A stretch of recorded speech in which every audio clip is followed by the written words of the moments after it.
سر آج کل مروجہ طریقہ یہ ہے کہ السلام علیکم ورحمۃ اللہ کے جواب میں السلام علیکم ہی کہا جاتا ہے. کیا یہ مروجہ طریقہ صحیح ہے؟ اور سلام کا مسنون طریقہ، سلام کے جواب کا مسنون طریقہ کیا ہے؟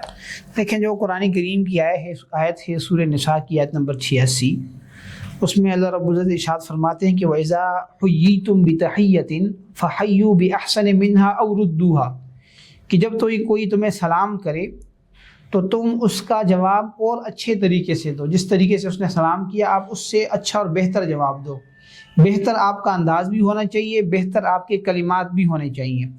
اور جیسے میں نے حدیث کا ریفرنس دیا آپ کو کہ حضرت آدم علیہ السلام کو جب فرشتوں نے جواب دیا تو حضرت آدم علیہ السلام نے تو السلام علیکم کہا، لیکن فرشتوں نے اضافہ کیا اس جواب کے اندر وعلیکم السلام ورحمۃ اللہ کہا.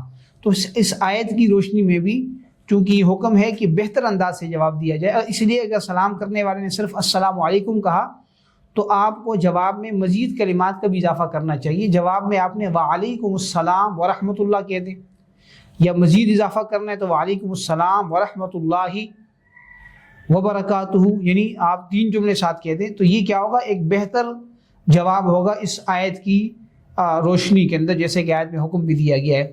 اور جیسے الفاظ اچھے ہوں اسی طرح انداز بھی بہتر ہونا چاہیے. یہ نہ ہو کہ آپ کو کوئی سلام کرے اور اس کے بعد آپ جواب اس انداز سے دیں کہ اس کا دوسری دفعہ آپ کو سلام کرنے کا دل نہ کرے یا وہ سلام کرنے میں بھی پشیمان ہو جائے. تو یہ ایک غلط رویہ ہے.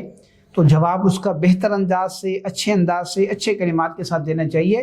السلام علیکم کا جواب وعلیکم السلام ہوگا، یعنی آپ وعلیکم السلام کہیں، آپ اسی کلمات کو نہ دہرائیں.